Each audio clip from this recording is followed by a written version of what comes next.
Olunaku lw'eggulu amyuka Speaker wa Parliament Thomas Tayebwa yakkiriza omubaka wa Mityana North Richard Lumu okutwala ebbago lye mu kakiiko k'amateeka aka Parliament okutandika okuwuliriza ebbago lino wakati mu kwemulugunya okuva mu babaka naddala bava ku ludda oluvuganya gavumenti. Thank you. The bill is referred to the Committee on Legal and Parliamentary Affairs.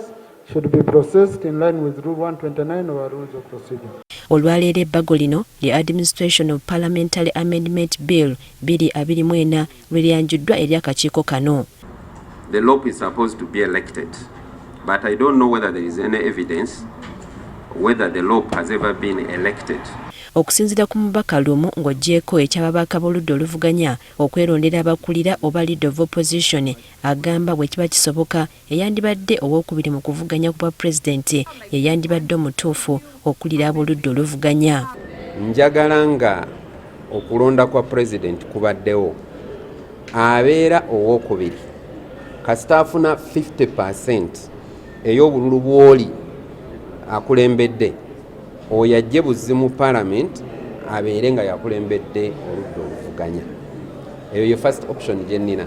Kati ekyokubiri bw'aba tasobodde kufuna bisaanyizo ebyo tukozesa kulonda ekibiina ekirina ababaka abangi wano. Ono ayagala ne mu kuteesa mu Parliament buli kibiina okuweebwa obudde obwakyo okuteesa olw'ensonga nti ensonga z'abamu zibulira mu z'abalala. Time allocation nga bwe tugenda wali mu plenary okwogera basooka kuyita bibiina kubanga tuli mu multi-party dispensation.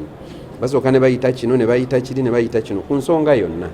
Oba bawadde eddakiika 10 oba 5 ne mwogera bwe mumala ne balyoka bayita buli muntu. Mu kwanjula kwe era ayagala bakamisona ba Parliament bongerweko naddala ku b'oludda oluvuganya kubanga basinga obungi ba kibiina ekiri mu buyinza. Kubanga waliwo unfairness. Abantu bonna abalala abatuula ku commission ba NRM fe tuyinayo omu yekka okujjako ng'ogaseeko leader of opposition. Kati ne we babeera babiri era argument gye bakola ey'ababiri nga balinga 9 kiba kizibu. Lumu era ayagala ne ssente ziweebwa woofiisi yakulira ab'oludda oluvuganya gavumenti okukuumibwa kamisona olunaaba ebibiina ebirala baganyulwemu kyenkanyi.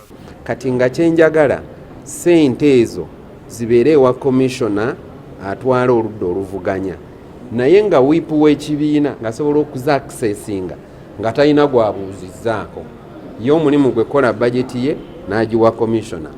Komishona ssente we ziba weeziri n'azimuwa ne bagenda bakola ebiyamba ekibiina kyabwe. Kati si bwe kiri.